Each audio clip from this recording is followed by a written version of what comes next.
Hi, I'm Tim. Welcome to Watch One, and thanks for logging on. Today we are looking at the latest example of an all-time great. This is the Rolex Oyster Perpetual 116034 36 millimeters, a combination of stainless steel case and bracelet with an 18-karat white gold fluted bezel.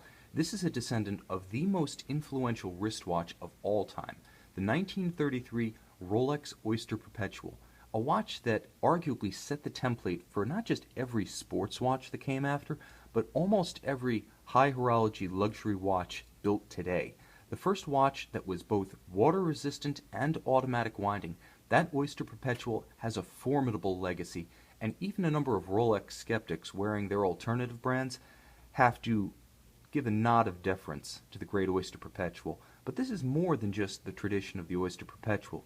You see the Explorer dial, index indicators except for the 3, 6, and 9 in Arabic numerals, and this recalls the great Explorer models and the great Explorer dials of watches like the Oyster Perpetual, the Explorer, and the Submariner, starting in the early 1950s as a tribute to Edmund Hillary and Tenzing Norgay's assault on Everest. The bottom line is there are a number of interesting threads of Rolex and horological history evident in this watch. It's a distillation of everything that is the Geneva manufacture, and that's why I like to say that this is a great watch, whether it's your first Rolex or your latest, and even a great candidate to convert Rolex skeptics who may have stayed away from the brand because of perceived baggage or compromises. This Oyster Perpetual has none, and it really shows Rolex in its best light as a refined, elegant, versatile, and historically significant manufacturer of great watches. So you can see on the wrist, it wears easy, it wears comfortably. My wrist is 6 1/3 inches, 16 centimeters, and this is the perfect size for me. The thing about the Rolex Oyster cases is that they're fairly broad and they're fairly chunky. So for whatever their nominal size, whether it be 35, 36, or 40 millimeters, they wear and they look a little bit bigger. So this watch really has the planted stance, although rated at 36 millimeters. It feels more like other manufacturers' 40 millimeter watches, and it reads the same on the wrist. Another nice addition is the 3-link Oyster bracelet. Now these do come on a number of different bracelets from Rolex, but the 3-link Oyster, for me, being the sports watch option, the one you'll see on the Submariner, the one you'll see on most GMTs, on the Sea Dwellers, it gives the watch more shoulder, more presence.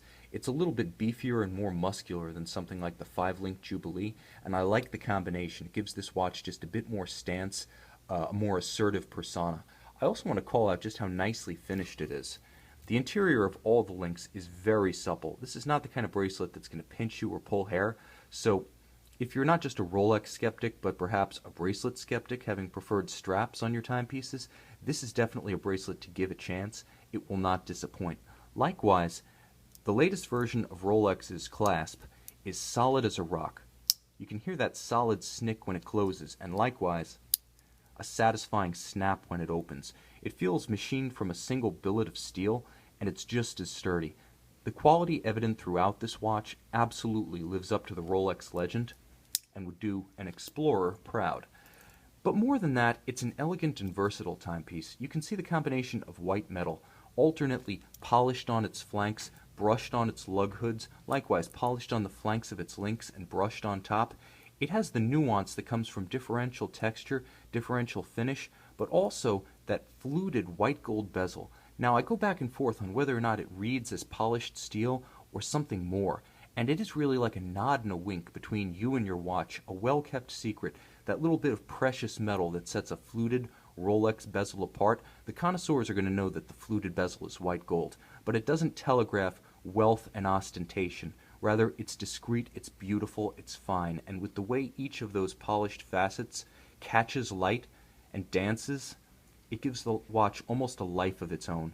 Superlative quality, that's Rolex at its best. And because Rolex smelts its own gold in its own factories, just as it makes its own 904L high-quality steel, this is homogeneous white gold, meaning if you were to scratch it, there's no milky yellow gold underneath. It's not rhodium plated. It is this white gold color all the way through. And that's another way in which Rolex offers quality content that doesn't necessarily telegraph itself, but makes itself evident over years of consistent quality and faithful service. Speaking of which, the watch features Rolex's caliber 3130 in-house COSC certified Swiss chronometer movement.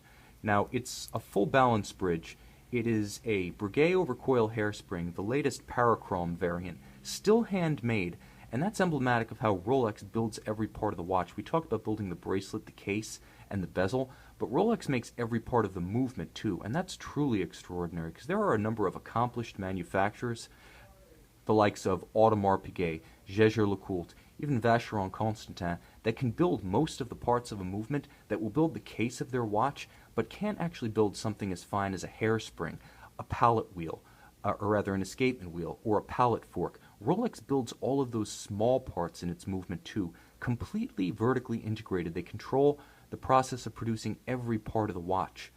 And that continues on the dial. All of these indices, the hands as well as the dial base itself, are made by Rolex to an uncompromising standard that is uniquely theirs. When you're getting a Rolex watch, you're getting a watch that is all Rolex.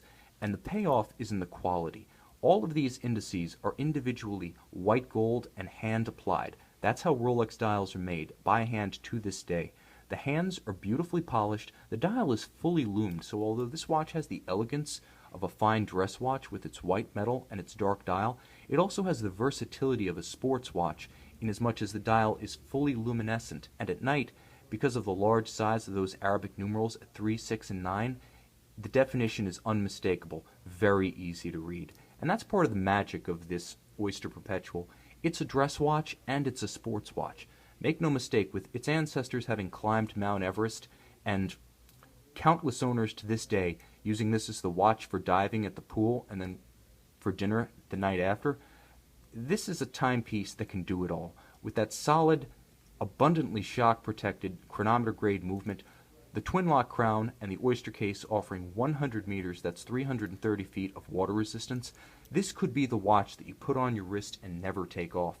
It effectively has no Achilles heel. Short of running it over with your car, in which case you've probably got other issues, there's not much that can kill a Rolex, and therein lies the hook. Rolex is a solid timepiece for life. When I say this is a great watch for Rolex skeptics, for converting the skeptical, in a lot of ways I'm talking about the essential qualities of the company as a historic innovator, as a manufacturer that's vertically integrated, that takes the trouble and the immense investment involved in building every part of the watch to its standard. This watch is discreetly sized, classically proportioned. Its styling cues date back to a time when Rolex was merely one of the best watches you could buy for longevity, accuracy, and overall value. The design of the Oyster Perpetual predates Rolex's status as a prominent status symbol, as a brand that almost transcends the watch industry. You're really looking back into history with this watch, and you're buying a part of history when you buy the Oyster Perpetual. Because it's unpretentious, rugged, and its quality is manifest in the hand and on the wrist, I consider this an ideal Rolex for the Rolex collector, the hardcore Rolex connoisseur, as well as the Rolex neophyte and the Rolex skeptic. This is a watch we can all agree on. The Rolex Oyster Perpetual 116034 in stainless steel and 18 karat white gold from Watch You Want.